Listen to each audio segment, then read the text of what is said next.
delicatebeats.com. Hey, welcome back guys, JT here for delicatebeats.com. As promised, I've prepared a little tutorial to show you how to program future bass chords in Logic Pro X using Alchemy. So stay tuned.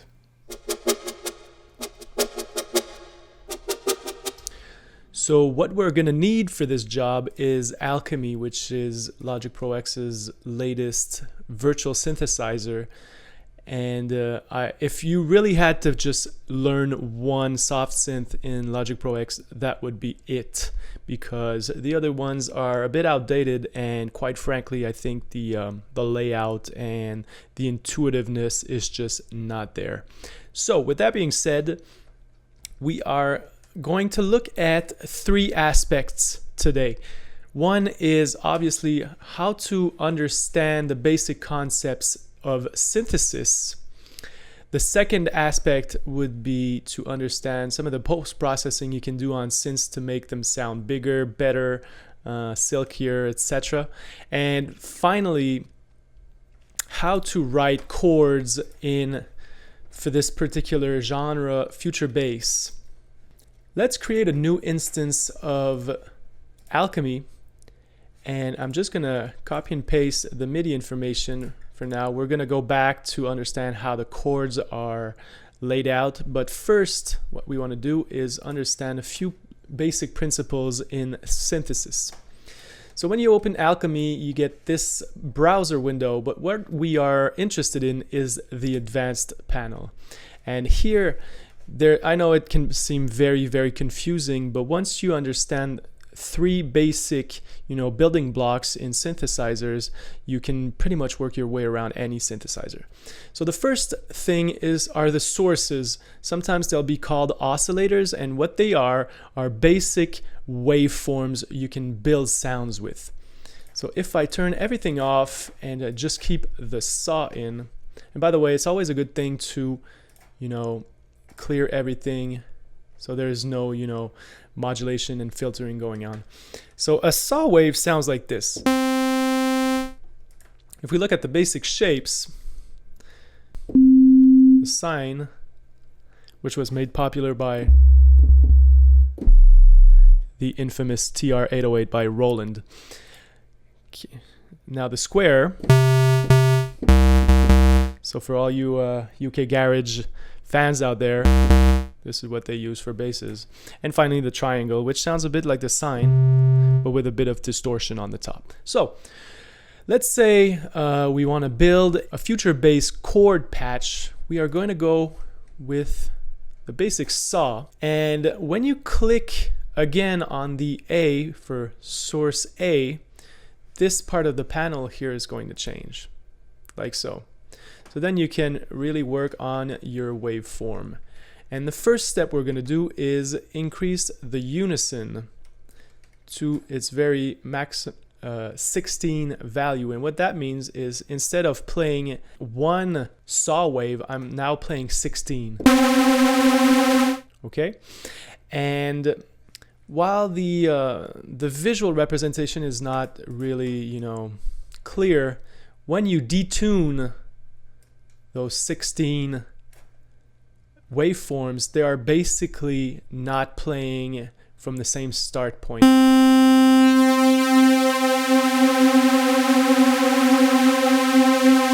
So this is your first lesson in creating more harmonics than just one waveform, okay? So let's keep it at, around 35%.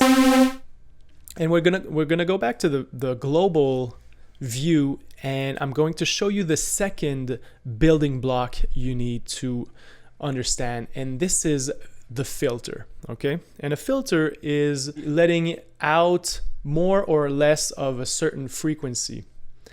And here you can change the types of filters you want to use to alter the sound of your sound source. Low pass LP, so they're going to cut some of the high frequencies. Band pass, where they're going to cut some lows and some highs. High pass, where they're going to cut low frequencies. And finally some other more complex filters, which I'm not going to try to explain, because quite frankly I don't know them all. So let's keep the infamous low pass, which is one of the most used in synthesis, and we're just going to play around with the cutoff so you can see what it does to the sound.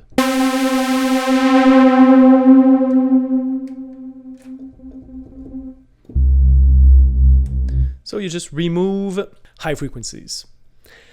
Let's jump right to the third and final building block, which is the LFO, which stands for low frequency oscillator. And all of that real technical talk just means that this shape, in this case another sine wave, is going to make any value in the synthesizer move along this line.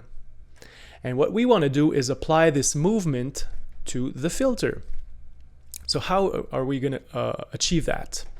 Well, it's as simple as right-clicking on any of those values, in this case the filter cutoff, and we are going to add modulation, which stands for, you know, movement according to time, and we're going to pick the LFO1. And look, now we get this orange semicircle, and you're going to see a little white dot move along at the same pace as this waveform. Ah, we're getting closer, huh? So if I play a C minor 7th, very close to what we're looking for. And by the way, if we listen to it now, we can, you know, alter, you know, the unison and the filters and all that to get closer to the crisp sound of future bass chords. By the way, when you have rich chords such as these minor 7th, it's always good to ease off on the detune knob, because with all these harmonics, at some point it can sound really cluttered.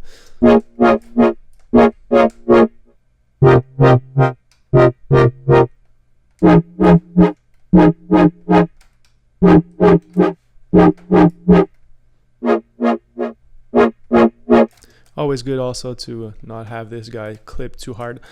Let's go back to the filter now and see if we can open up maybe the filter a bit to give it a bit of a sparkle on the top end.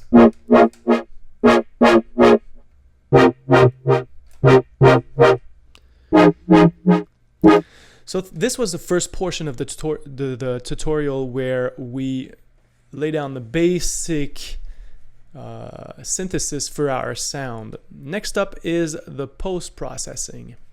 And if we look back at the chain here, there's a bunch of different things. The first is the multipressor. If you're familiar with Ableton Live or Xfer Records OTT, we're going to use this to boost some of the frequencies and attenuate some others, okay? And if we look back at our original patch, I'm removing a lot of these harsh high mids, boosting a bit of the top end, but especially, you know, removing the low mids and the lows, because these guys are in sub-bass territory and we don't want these to conflict. So this is the first thing. Again, you can just play around.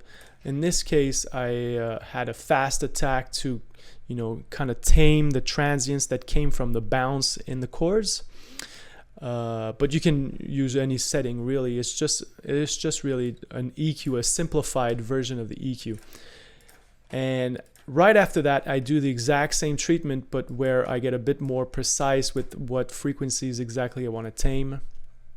But basically, just remember that you can cut a bit of these lows, because this is a bit too muddy for my taste. So around 200 is usually the good mark to remove the mud in complex chords. And next up, I'm using the sample delay. I have a full tutorial, by the way, on this incredible plugin, but what this does is create a stereo image by delaying the left and right channel. So if we play the chords without, kind of sound mono-ish to a certain extent, and when you play, it nicely, you know, separates the sound on left and right, which gives a lot of space in the center for the drums and the bass. And very important also is to, especially for future bass, is to duck the sound with sidechain compression coming from, in this case, our kick. So again, without. And I'm using very drastic settings on this guy.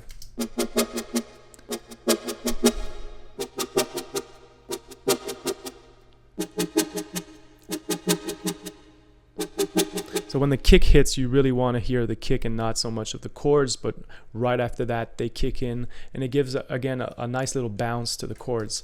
And finally, just a touch of in this case, hall reverb.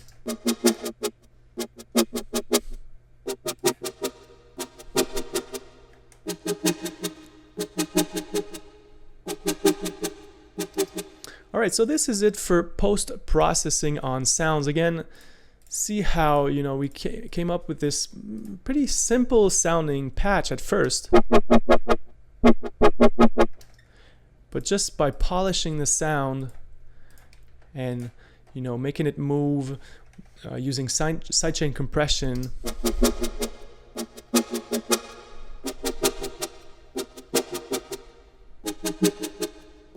and see how, you know, also the drastic settings on the compressor bring out certain, at the end of the chord, weird harmonics. It's really interesting.